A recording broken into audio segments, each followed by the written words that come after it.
All right, good morning. We're live from Fly on the Wall Productions, North Main Street in Barrie. It is a Wednesday morning.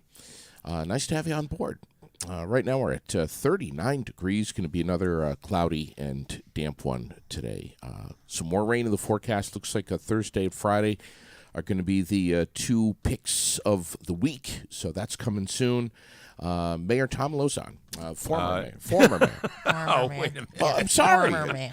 I'm a sorry. city councilor. Yeah, city councilor. That's what I'm. I'm sorry. It's just it's a habit, and it slips. You didn't shave this morning. You're just out of sorts. You're a little bit. you're all messed up. Wait a minute. Rainy on Friday?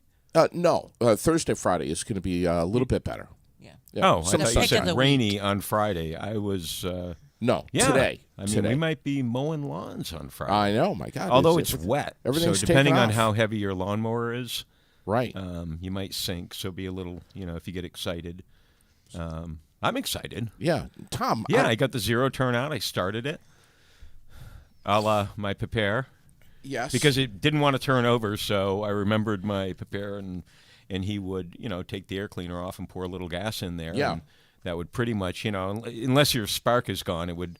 Well, Right, what so- I also remembered is my prepare at the end of his life was deaf, and I figured out why. That thing backfired. My ears have been ringing for 2 days. So what you're saying is no battery powered zero turn for Thom Lauzon? You mean like the whole thing, like not gas powered? Yeah. Well, no, not yet. Okay, not yet. I mean, yeah, eventually. I mean, I'm Could sure you see, eventually. Could you see we'll yourself see. in an electric vehicle someday? Oh, absolutely. Oh, really? Oh, yeah. What's Michael Booten say about that? Does he have a problem with that? We know what Michael Booten says about that. Look, I love Michael, but I only answer to one person, Yeah. and Yeah. she's up at 125 Nelson Street, and I'm sure she'd be, God, that's funny. she'll be fine with it. No, they are cool. Have you ever driven a Tesla, like the bigger Tesla? No. No. If you ever have the opportunity, there's no lag. Yeah. I mean, you press the accelerator and there is zero. It's Yeah. not like it's going through gears. It doesn't have gears. Right. It's just So, I mean, wow. there is no lag, and, it will push you against the seat, and it will keep you against the seat until you hit about 80. I saw Tesla. Not that I ever hit about 80, but Of course not. No. I saw Tesla yesterday with a flat tire. It went over one of the culvert repair jobs on 302, of which there are many. Many. Hundreds. look, There's hundreds. The No, asphalt seriously. plant is not open. Yeah. Look, it's still April in Vermont. And, we've heard, there are people, I mean, our crews have been out there affecting, like even in the city, they've been out there affecting repairs and repairing some of the culverts, adjusting the level. But, they can't poop asphalt, okay? They're Well, doing right. so they're getting the repairs ready. And then when the asphalt plant opens, they'll make the repairs. Let's hope the I asphalt mean, I plant get doesn't it. open in October. The roads are tough. In October. I'm saying let's hope that they don't open in October. They It'll be don't a week open or in two. October? That we don't have to wait till that long. No, not for these repairs. Okay. That's I what mean, I'm for saying. I'm being a for our smart-ass, Tom. paving program, city's got a pretty ambitious paving program. That's not going to get done overnight, but it's a good plan, and it's likely gonna take a while. Yeah. For all of the streets that are on the schedule to be paved, but you'll start seeing noticeable differences, and I guess all I'd ask people is, if you don't see forward progress, then let us know. But I think you're going to see that pretty quickly. All right. Let's jump into last night. First of all, before we even begin, I referred to you this morning as Mayor Thom Lauzon. Just stop. Could it be possibly something that I might be able to say again someday? Goodness. Hey, sorry, You know what? Raylene, I'm just Straight asking up, it. JD, there is a lot of divisiveness in the city right now. Sure. And I don't like it. I've made my share of mistakes. I mean, I had to open the council meeting last night with a little apology tour of my own because I said something that wasn't right, and it probably made people uncomfortable, and that's not who I am. Okay. I want people to attend. I want people to feel respected. And I love that. And you set that bar, and, at the previous meeting, I missed that bar by a mile, and I regret that. So, look, apology made. Yeah. Let's move on. But let's be straight up about this. Anyone who runs for office specifically, I've never run for office to run against someone. I've run for office because I believe that we can do a better job, or I believe that I have something to offer. So, anybody who runs simply because, some sort of dislike or I'll show them, then you're wrong. You're wrong, and you'll suck. You will not do well. Right. Because, like I said, I had to open the council meeting with a little apology of a big apology of my own. What was that apology? Because when you get frustrated, when you let stuff get under your skin, you're not effective. You're totally reactive. You're not proactive. Didn't I do that last week, Raylene? Yes, you did. I did that last week. What, JD. let something get under your skin? Yeah. Yes. It's easy. Look, it's easy. It's been a long, 2 years with this pandemic. There's been, all people had to do was be on social media because we couldn't gather. Yeah. What was it that got under your skin, and what was this article in the Times-Argus about? Look, we don't have to rehash every little thing. There were some statements made during the council meeting that were not correct. Okay. And and I reacted to it in a way that I shouldn't have. I should have been a heck of a lot more thoughtful and just corrected people, and I didn't do that. Like I said, I missed the bar. Okay. Simple as that. Made a mistake, apologized, let's move on. And the articles in the Times-Argus, two strong-willed people had a difference of opinion in terms of the facts. Right. And so they've both been presented. Right. And, I appreciate the support. Yeah. And I'm sure Jake Hemrick appreciates the support. But, the one thing that I don't want to do is see the back and forth, see the hate. Yeah. We got a lot of work to do. Yeah. You're right. JD. We really have. Yes. I have been focusing on the end of tax season. Yay! Yes. Although I got to tell you, when we have such a great staff and great clients, and when it's over, it's almost like postpartum depression because you don't know. I'm serious. You don't know. I have to work really hard to keep myself focused and motivated because I'm not. You're used to having, stacks of things and deadlines to hit. And it's intense. I got to tell you, it's really intense the last, 2 or 3 weeks. And you're really focused and you want to do a great job and you have to do a great job. And it can be intense. And then all of a sudden, nothing. Yeah. I Right. I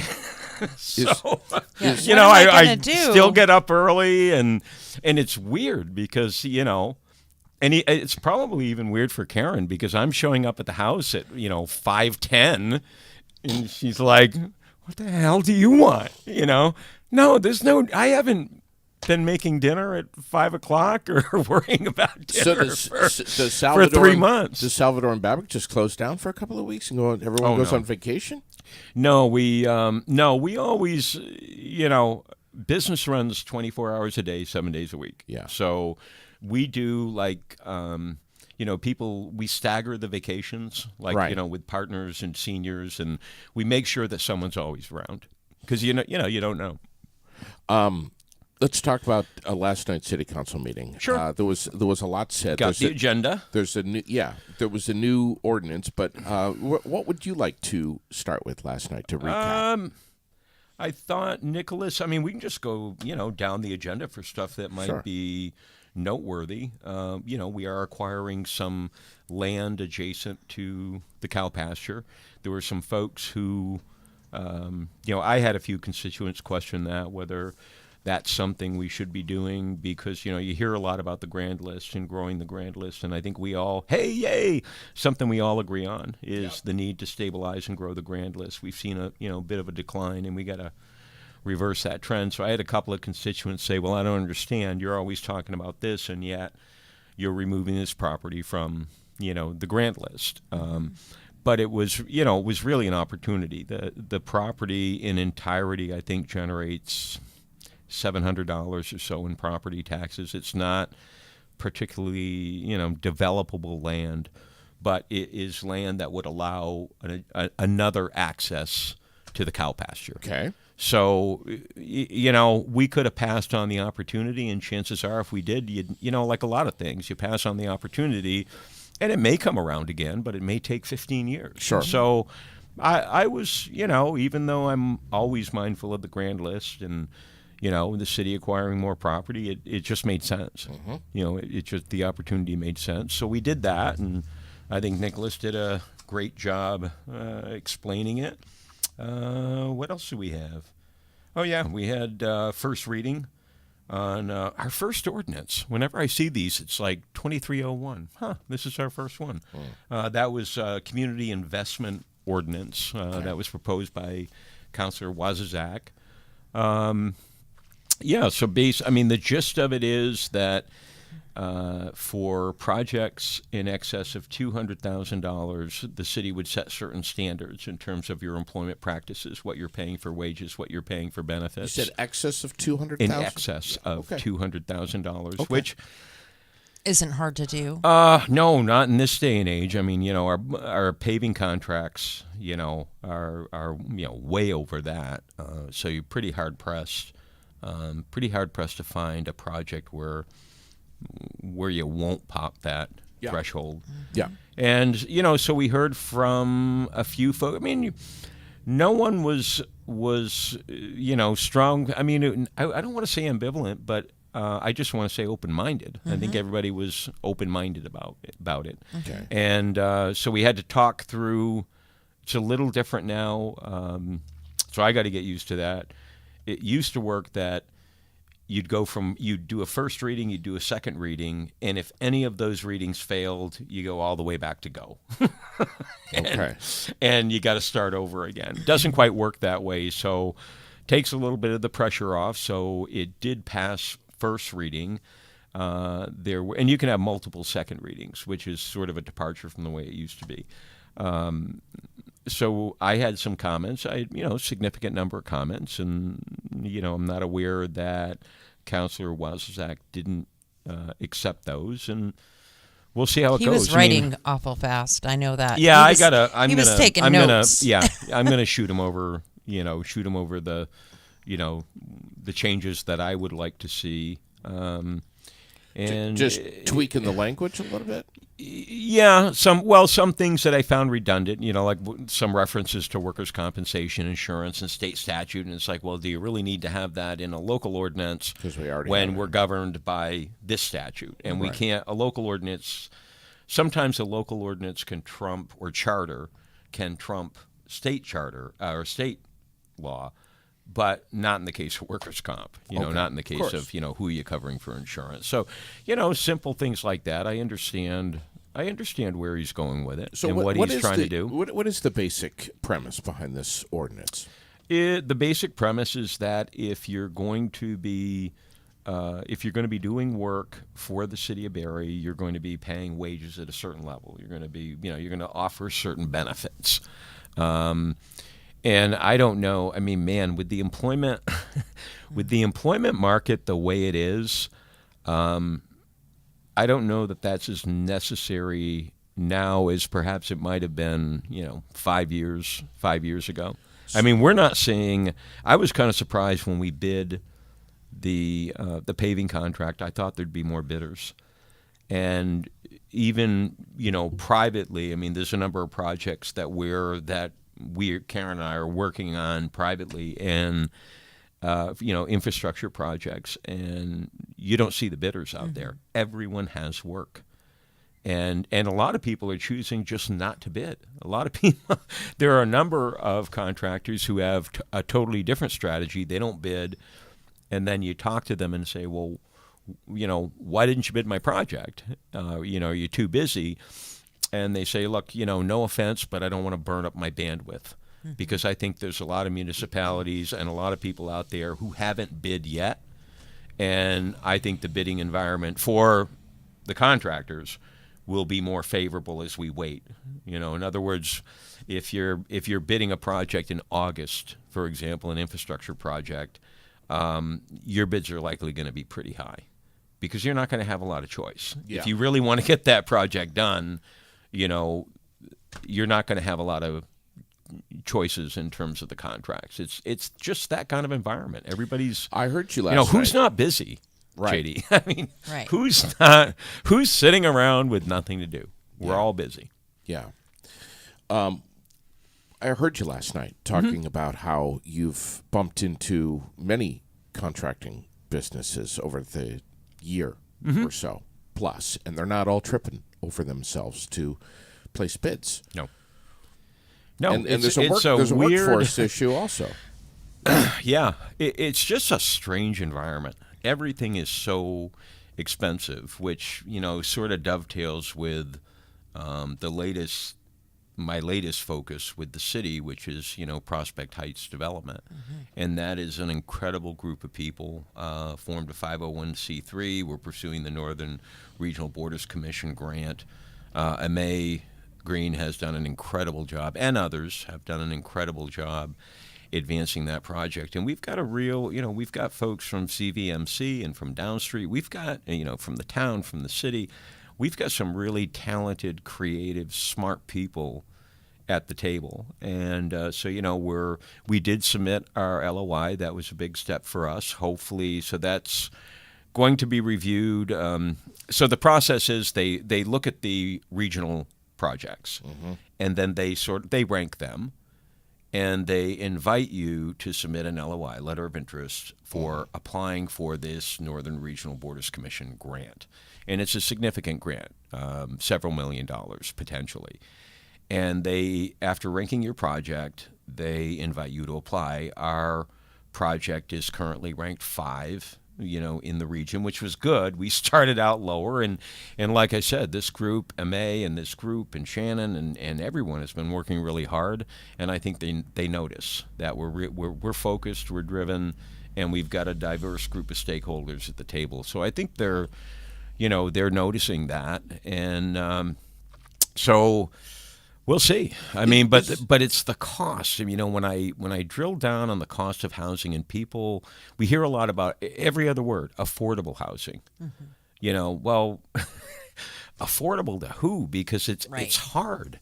You know, I'm looking at building costs. They are a solid 50% higher than they were 3 years ago. The costs are so much higher. And if you know, $300 a square foot, do the math. Sure. You know, 1,500 square foot house, which is not enormous. Sure. Yeah. It can be spacious, but for a family of 4, you know, you're cozy, and $450,000 to build the house. Right. We hadn't talked about the infrastructure yet. Right. And even looking at the houses locally and what houses cost today versus what they were selling for. You know, I have this little game. I'll look at the listings, and I'll see a home, you know, home locally here, and it's like, you know, I think, okay, I know that house. That sold like 5 years ago. I remember that. And you look at, so it's always easy to look up. You can look in land records, in a lot of places to look it up. And so I'll look, and, you know, a house that is selling for $450,000 today sold for $275 5 years ago. Yeah. It's hard, and I worry for people who have made the commitment to stay here and move here.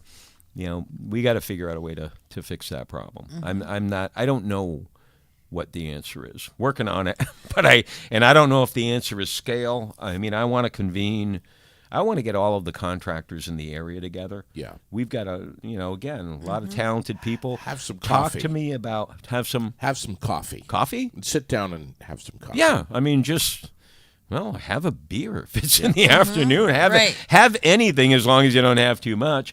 And let's have a conversation about, you know, what I want to talk to them about is what is, you know, so we know we gotta build housing. What is the most efficient way to do it? Is it a la post World War II when, and I know people maybe won't like this when we talked about tract housing, where, you know, they built neighborhoods, hundreds of homes, and yes, the homes were pretty similar, right, in terms of, but the reason they did that is because it was efficient. They've got these pods in Burlington. I don't know if you've been hearing about that. Yeah, of course. Yeah. Yeah. And, and that was a creative solution to that particular problem. But I don't know, obviously, when you look at the size of the pods, Yeah. Right. they That's work not gonna for help certain us. applications, but, I don't know that they would work. What's the with regard to this ordinance? What's the transparency of bidding to the general public? Is the public able to find out? Hey, there were 3 bids that came in, and the city is deciding on this one. Or, Oh, sure. I mean, those are where do you get that info? just you ask depending on who's, city manager obviously is always overseeing everything, but depending on the bid, it might be Brian, our public works director. It could be, so, it depends on. Is that put on the city web page? Well, we don't we don't generally speaking, only because, you could clog up the web page pretty good, but it's all available if anyone wants to see the bids. And in terms of transparency, there's always a report saying, well, these were the bids. In other words, they don't give you all the bid documents, but you get the bid numbers so that you can see, well, this is who we chose and this is why. So anytime the council is accepting a bid, anytime that I can remember, we've always had a write-up saying, here were the bids. This is the manager's recommend. Sure. And anytime, there have been occasions over, last 15 years where I did want to see the bid documents. Okay. And I just said, these were pretty close. I'd like, could I just take a look at these? Or we've had occasion where the manager has said, these bids were so similar, based on this, I'm recommending this one. And you just want to look at that for yourself. So, yeah, but everything's out there. It's all available. What else is in this ordinance? And I know that you said last night, let's tap the brakes just a little bit. Let's slow down, catch our breath. We have some time to figure this out, to tweak some things. But what else is in this ordinance? That's pretty much it. One of the questions that I had, there are a number of instances where it says you'll keep these records in a form prescribed by the city. And so I just, wanted to drill down a little bit, and it's like, okay, well, what is that? What is the form? For example, if the city wants to know, are you a legitimate business enterprise, and you have to provide that information in a form prescribed by the city, well, it should be, pretty easy if you're a legitimate business enterprise. When you talk about legitimate, we're not necessarily talking about your reputation. The ordinance was citing the entity itself. Okay. Well, go to the Secretary of State webpage and you can tell if something is legitimate because the entity is right there. It's going to show that it's either active, the entity is active, meaning they've paid the appropriate fees, inactive, or suspended. And sometimes, there's always a statement at the end of the bid documents where you say, look, this information is true and complete, that no one's misled anyone, as we've laid out our information, who's going to be working on the project, what we pay, whether we're under suspension or disbarment.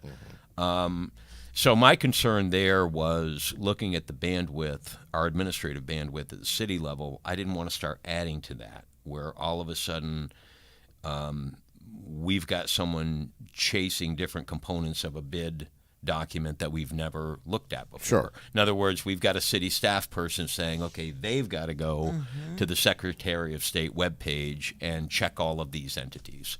And also how, what is the city, and Teddy was very accepting of the changes, I proposed. One of them, they talked about keeping a log of who was on site and who wasn't, but the language was very specific.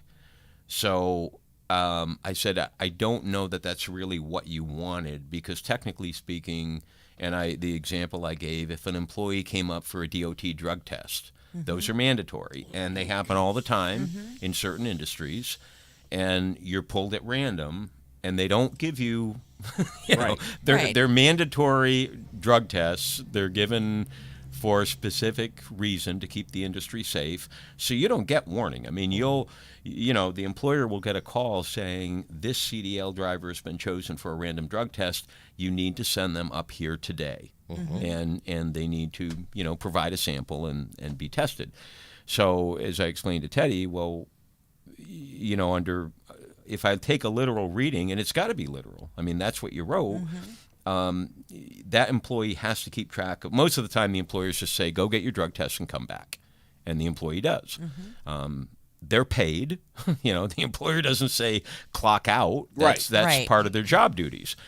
And so you wouldn't necessarily log the fact that person person left the job site. Right. An employee falls into a puddle face first and says, I got to run home and change. I'm soaked. Yeah. Well, you wouldn't log them out of the job. So it was things like that. And, Teddy accepted, accepted my comments Teddy for what they seemed were. It was constructive. I was trying to improve the ordinance and say, you got some issues here, because what I don't want to do is make the administrative requirements so burdensome that that a bidder might look at the administrative requirements and say, it's going to cost me 20 grand. No, I don't think they'd say enough. I mean, I think if they had a resolve to bid, they're going to bid, but they might look at it and say, I got to add 20 grand for these record keeping requirements. I'm literally going to have an administrative person, on this, and then they tack some overhead at the end of the bid, and if everyone does that, well, the bids go up across the board. Right. And obviously we want I think we always have responsible employers, bidding contracts in the city, but we want to keep the cost down. And I too. guess that was the same point from Matt at the AGC, was that the cost. That Matt Musgrave did a great job speaking last night from Associated General Contractors. It's nice to have him there. It was What did you think great. What did you think about what he had to say? I learned. I'm not in that industry, so it was interesting to listen to Matt, and I think a lot of what he was saying was ringing true. I mean, if you're an employer these days in this environment that doesn't provide fair wages, that doesn't provide benefits, that doesn't value your employees, you're not going to have employees very long, because there are a lot of choices, and especially now, it's. But this doesn't just ring true for Barrie. This is everywhere. Everywhere. This is national. But Teddy is obviously quite passionate about the Granite City, and has been wanting to get this ordinance flying for a couple of years now. Yeah, and I think like I said, I mean, I haven't. I want to listen over the next couple of weeks. I think and I think even Teddy would acknowledge the employee environment has changed, and it's changed a lot in the last. I mean, we're seeing it. Yeah. I'm seeing everywhere. it locally here. When I talk to clients, I mean, that's all I do all day long is I talk to business owners about what their challenges are, and universally, right now, it's employee challenges, and some of the challenges are. What really scares me is when, there are instances where employers, and I'm watching this environment now, we're getting ready to ramp up our very short, very competitive, very intense construction season, and we don't have enough people. And so there are instances where someone will start out, offering things like signing bonuses, or they're bidding wages way up. And you're watching people sort of jump ship. I mean, they're going from this company to that company to this company to that company. Who's offering the best and, next? Yeah, and I understand that. I don't blame them a bit. But look at the nursing homes, Tom. Exactly. But when you look at the environment, and I keep thinking, okay, but ultimately, that's great. Anytime someone can better themselves, I'm all for it. But ultimately, who pays? Everybody. Yeah. as those, because let's face it, you can't just, costs have to be passed on to someone. So if an employer is paying, if they're paying more for wages, or they're getting at the point where they're just throwing a Hail Mary pass and saying, look, I need 5 guys to drive these trucks. The heck with it. I'm going to offer a $10,000 signing bonus, which I never would have done 5 years ago. Well, ultimately, that will translate into higher bid prices. And then you got to hope that they stay and they don't go to the next bonus. Or yeah. Well, they're usually smarter about that. The ones that I've seen are usually structured such that you get that bonus. You get that bonus after a period of time, after 6 months or a year. But it's just And some people might comment saying, okay, he's not very pro-worker, he's not, or he's too pro-business. I'm just pro-fascination. I'm just looking at all of this and wondering when, all of the things we've talked about, the higher costs, higher bid prices, inflation through the roof, interest rates at 8%, how many different 8 interest rate raises in the last 12 months. Right. I'm just looking at all of this saying, I'm trying to analyze it as quick as I can. I don't know where it all ends, but it doesn't feel good to me. It doesn't. Just go grocery shopping alone. Yeah, I'm not allowed. Well, I make poor choices. I'm sure apparently. You would make poor apparently. Choices. I bet I No. buy. Yes, apparently I buy. You can only have Captain Crunch so often for dinner, Tom, and then you need to smarten up. I don't. But I don't do Captain Crunch for dinner. I know what you're saying. Yeah.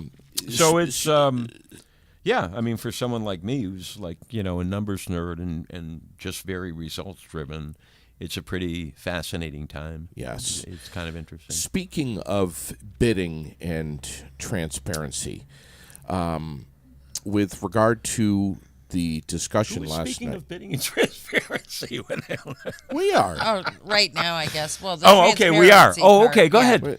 With regard to the Wheelock House, which came up last night, yet again, with regard specifically to that, I have a comment this morning that I would love to hear your reaction. To. Lord, is it hateful? No, it's time to move on. It's not hateful. Okay, because seriously, it says what happened last night was at City Council was disappointing, and the process is set up to keep everyone in the public in the dark. I don't agree with that. I really don't agree with that. There was a process, like it or not. And sometimes you don't like how the vote goes, but, it passed. And Fox Market, I think they are super people. I think they're anxious to do business here in Barrie. I certainly wish them well. I did not vote for that particular contract only because there were a number of when the council talked in executive session, there were a number of things that I had listed and said, look, I really want to see this in a contract, and they weren't all there. Like what? Historical restoration? A specific plan, a plan to specifically preserve and restore the building, and a plan that is agreed to by both the city and the buyer.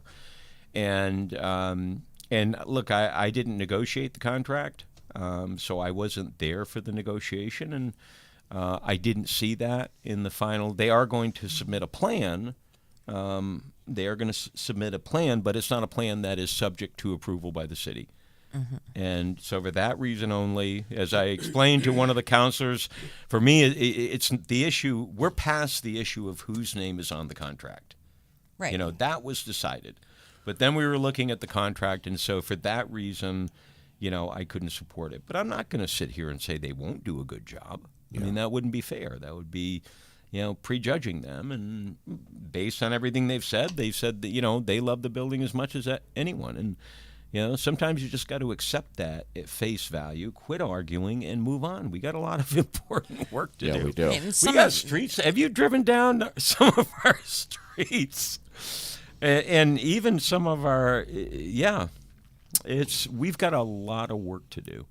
We have got to figure out a way to build housing across the board. Mm-hmm. For housing for people who are professionals at the pinnacle of their career, and people who need assistance. You know, We also we need to it figure across out the board. we also need to figure out what the hell's going into the old L&M Diner building there, Tom. I mean, it's such an eyesore. My God, not to change the subject, but well, in Jesus. fairness, Elizabeth is working on it, and Elizabeth is going to do. My understanding is she's going to do a dispensary.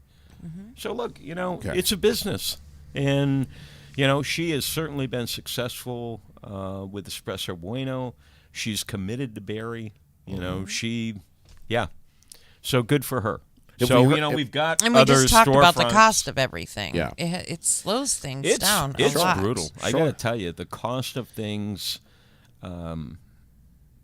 it's tough. Is there any chatter about soups and greens? What might go in there? You know, I haven't. I mean, I've had my head buried in reams of paper. Sure, I understand. So I've been a little out of the loop, and when I do come up for air, I've been really focused on Prospect Heights. Yeah. You know, again, they're good people, good property owners. They have resources, so I'm sure they'll figure it out. You know, there's a few empty storefronts. You know, the old Coins and Hobbies space. Right. That, yes. You know, Stone and Browning Sure. purchased, and they're in the process of renovating it, and there's no doubt in my mind they'll do a great job. Yeah. It'll be cool. They had a couple of sneak pictures, and, you know, they've got one wall that's all brick. I mean, I love brick walls, you know, it's kind of an accent wall. Of course. There's no doubt in my mind. Is that mine? Oh, yeah. You know, there's no doubt in my mind that they'll do a great job. So some things just take time, and you know, the whole environment during COVID, everybody being off for a while, and then the supply chain issues, and it's been brutal. Sure. So, what else from last night? That was about it. I mean, we had some stuff to, you know, we had Ward barbecues. Yeah. Oh, that's right. Yeah. Booten The one last Booten year and was, Wazazak are going to burn some burgers, apparently. Yeah. So the one last year was, But Mike, was great. the date didn't work for Michael because he's going to be away. No, I thought we changed it. Well, He said he's not going to really. work it out with Teddy. Yeah. Oh, okay. They're Yeah, gonna that work they're out. going to try to I mean, figure it out. they barbecue well together, so Yeah. I have no doubt that they'll work it out. And we'll, of He's course, excited promote about it. We keep tormenting him about. He has that Traeger and always talking about what a great job he does cooking. Was there on any that discussion of him bringing the Traeger down to Well, I told him he has the to. Ward barbecue? All right. Well, there you go. Yeah. Let's set it up so that if everyone comes and the Traeger's not there, He's everyone will be disappointed. He's always talking about how all these great things he makes with it. Well, Right. I think we ought to hold him to it. Smoked cream cheese and just everything. Really? Booten's talented. I heard of the man. smoked cream cheese. Booten's talented. It's not just the balloon blowing. The guy knows what he's doing. Hey, he can smoke cream cheese. Yeah.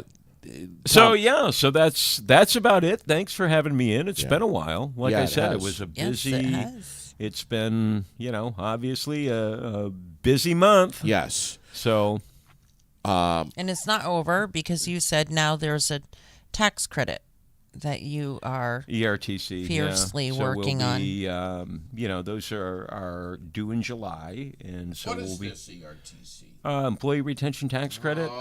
It's the one. It's in some respects the bane of my existence because there are legitimate firms who are qualifying and applying for the credits on behalf of employers, and there are some fly-by-night firms who don't know what they're doing. Sure.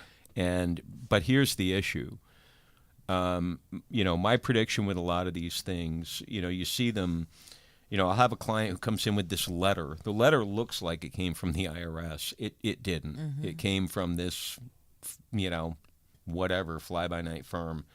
You qualify for $180,000. I can literally tell them in 15 minutes, this is wrong. Wow. This is way wrong. It is way overstated. We've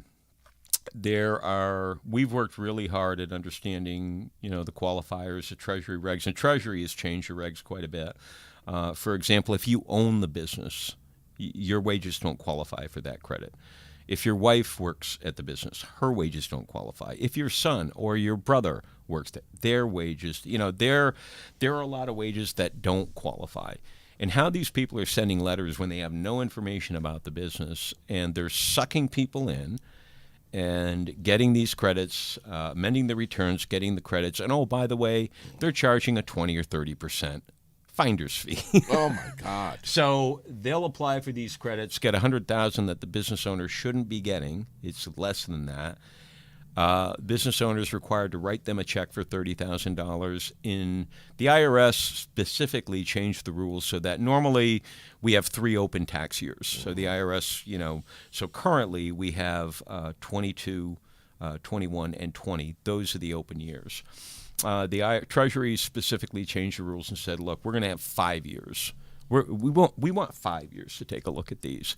I'll guarantee you there are going to be people who got more than they should have, who are literally going to be ruined by this.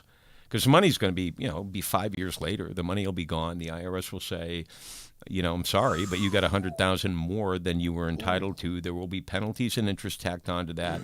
They'll go back to this firm that created that applied for the credit. It's not the owner's fault. I mean, they thought they were doing the right thing. And they're going to go back to this firm, and that firm's going to be gone. It will be folded, and someone will be on a beach on the Dominican Republic enjoying the, Oh, my God. Yeah, it's, so, yeah. Pretty scary. So that part of it, I mean, professionally, it's frustrating because, folks get this very official-looking letter, or they see something on Facebook. Sure. And then they come to you, and you're giving them the straight scoop, saying, well, no, you only qualify for this. And they're like, well, this guy says I qualify for $100,000 more. Bottom line, they're wrong. It's a scam that it's not a scam yet. It's not considered a scam, but it's just, and honestly, as you look at these things, shameful. You worry for some of the business owners that because it's just not going to end well. That's my prediction. For some people, it's going to end. Some business owners who really thought they were doing the right thing, it's pretty official looking stuff when they send it to you, but it's wrong. And it's not like we have this massive workforce with the IRS anymore to catch all these things. We're gonna. I mean, they will hire more. It's going to be easy. I mean, it's not going to be hard to design the audit program. I mean, I think about stuff at night when I can't sleep. And I've already designed, first of all, so let's talk about the qualifiers. Sorry to bore you. This is boring, crappy stuff. So, the ERTC, you can qualify in 2020 or 2021. There are 2 ways to qualify. So in 2020, you have to show, compared to 19, so you compare a quarter, and you have to show in 20 a 50% decrease in sales. Some businesses can probably show that, like maybe a restaurant. To even begin to qualify. Well, that's the first part of the qualifier. Yeah. So the first part is, did your receipts decline? So if you're looking at 19, comparing a 19 quarter to a 20 quarter, you got to show 50% decline. Huge. If you're comparing it to 21, you got to show a 20% decline. So not too bad there. Most businesses, some businesses, restaurants come to mind. There are certain businesses where we just know their gross receipts declined. Yeah. Most businesses didn't. Most businesses were actually busier. They were. And the second qualifier is, was your business significantly affected by a governmental order, a shutdown order? Well, period of time where pretty much everybody was. But what if you lived in Florida? Okay, Governor DeSantis didn't really, he issued a couple of executive orders, but, not to the extent we experienced them, and appropriately, you know how I feel about Governor Scott, absolutely, wholeheartedly will always support him, and he did the right thing. So in Vermont, it's a little more complex. But if you're in Florida trying to qualify for an ERTC, well, there were no executive orders. Right. So if I was the IRS, I'd start auditing in Florida. Simple. Hope there's no IRS agents listening. Jeez. And then there are certain industries Florida, there are certain industries that just didn't see a decrease in sales. Right. It's how it happened. Right. And like I said, I don't blame the business owners. I don't blame them at all. Yeah, But if anything, there was an but uptick. what some of these, like I said, and the whole thing where they're charging a percentage, that, that's gross to me, where they're getting, these things on average, it's not an uncomplex calculation, and to amend all the returns and really do it right, it's not quick. It's not a, small fee. It can run $2,000 to $5,000 depending on what you're doing. But some of what these firms are doing is they're saying, well, I'm getting you $200,000 back, so I want $40,000. And that they're charging a finder's fee, not charging. So instead of charging $2,000 to $5,000 for the work they actually did, they're charging them $40,000. It's gross. Wow.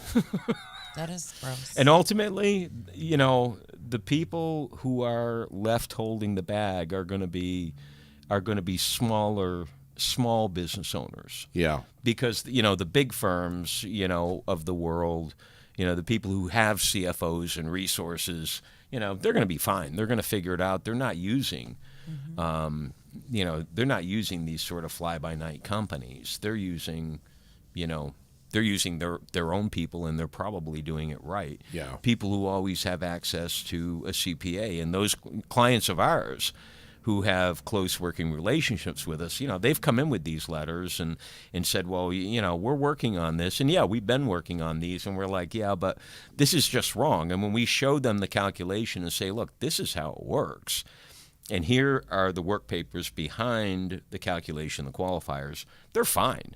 And they're But probably... what about the people who don't? Right. What about the small business owner that didn't have access to those resources, and they're going to get an inflated ERTC. They're going to pay an exorbitant fee to someone to do it, and then sometime in the next 5 years, they're going to be left holding the bag. Wow. They're going to have a $50,000 or $60,000 bill due from the IRS. That's not going to be good. No. Yeah. Wow. Mm-hmm. Anything else from last night that you want to wrap up? No. Are you looking forward to summer. Looking forward to the future. Are you going to be with us next Wednesday? I know there's no city council. There's no meeting, city right? council meeting, so why would I come in? Tom, Just to you come in to look at your unshaven face. come in to just Okay, I'll come At in, least but it today won't be. he covered up his duck's Yeah. ass. yeah. I got a little duck's ass, Tom. Oh, You know, Right put the here. hat on. yeah. Okay, yeah. I'll come in. All right. Yeah. Well, let's talk about. I mean, I don't know more what we'll stuff. talk about. Tom, But there's always why don't you stuff get other to talk people about. to come in once in a while? Do you invite other people Yes, we do. I mean, in a nice way? We do stuff at night. In a We're- nice way. Do you invite other people? Not being all snarky. I have. Okay. Yes, Is that honest? I have. Yes. You know who? Let me see Yes. what I can do to. Yeah, Let me see what I can do. There's a few people I would love to have. Let in me here. see what I can do. But we're doing more podcasts at night because we're keeping the morning show being the morning show. Right. Okay. Well, that So makes we're sense. doing more and more interviews at night. And Lori Shepard is starting up her own podcast.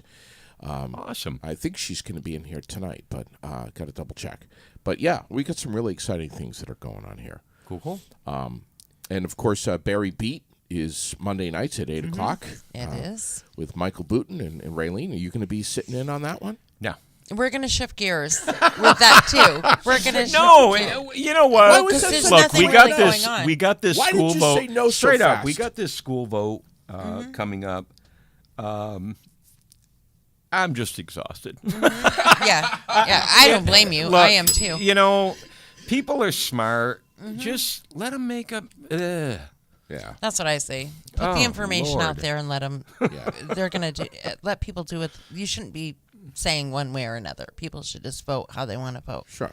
Well, but And and be period. informed. You know, I mean, Right. some of the Put information that's out there and coming out on both sides. Some is helpful and some is not particularly helpful. Just Yeah. make an informed decision. You know, What do, that's what, do all. you, what do you talk about, Tom, when you're not talking about all this stuff? What do you talk about with Karen? Does Karen ever say to you, Tom, just shut the hell up about the whole How much I everything." love her, probably. and How much I Yellowstone. appreciate her. I say that. Lately, I say that a lot because I really do. She's What's going on with Alex and Miranda? They're great. Miranda, her cat was watching the hockey game, so she sent me a video of that. And she's traveling a lot. She works for No Kid Hungry and running their national program. So she's going to be in Baltimore, I think, for a week or so. Her birthday is the 30th, and I think she'll be in Baltimore then. And Alex is just, CVMC, 200 vacancies. He's working a lot. But he loves the people he works with. He loves they love him. I know lots of people. So he's love him. He's doing great too. So yeah. What about the Art Splash? Did you get her thing for her? I didn't. No, the problem is she had this pig, and she was gonna. She did the first one, Vin Cat Van Gogh, and she did this Van Gogh rendition. I remember and then well. So when we ordered the pig back in the fall, she was going to do Pigcasso. Yeah, right. And unfortunately, the pig didn't come in. She was, home during the holidays, but the pig wasn't here. Right. So she couldn't paint it, and then we considered trying to ship it to Colorado. First we considered, well, look, we'll fly you home for the weekend, and she's amazing. She whips these things out in a weekend. That didn't work. She had a lot of stuff going on, and but so then we you can even find shipping. a pig, right? Right. No, we got the pig. Oh, Carl finally got the pig, but he got it. It was like maybe January, February, and then we were going to ship the pig, but. Then we're all freaked out over that because what if she paints the pig and then the pig gets smashed, on the way back home, and you would have feel Tom's gonna have to drive to Colorado, wrap this thing up, bring it back. We may still pull it out. I'm waiting to see. Maybe I'll drive the damn thing to Baltimore. She's going to be there for a week. So maybe I'll just jump in the car. It's only a 12-hour ride. Drive the damn thing to Baltimore with You've her been wanting paint to and take the supplies Porsche and out, right? spend a couple of days with her. And Tom, just don't get pulled over because then you're going to have to explain what the pig is in the back seat, and that's not going to Picasso. Picasso. Vermont Granite Museum, September 16th, 2 p.m. That'll be the auction for these. I posted up this morning when the display starts and how long it goes and what's going on with that, and we'll start. So we may be able to pull it that. out. It's great. We'll see. Mm-hmm. We'll do our best, but no promises. So tomorrow morning, Heather Slayton will be with us. Yes, and she will. Today is Wellness Wednesday. It is over on 23 Summer Street. So get over there, get some acupuncture, a massage. Tom, you can get over there and drink some tea. Plenty of people like to acupuncture me, I'm sure. And Ladies' Day at Vermont Quick Lube. That's right. So that's for your car, by the way. You get just for your car. Yes. Well, it depends.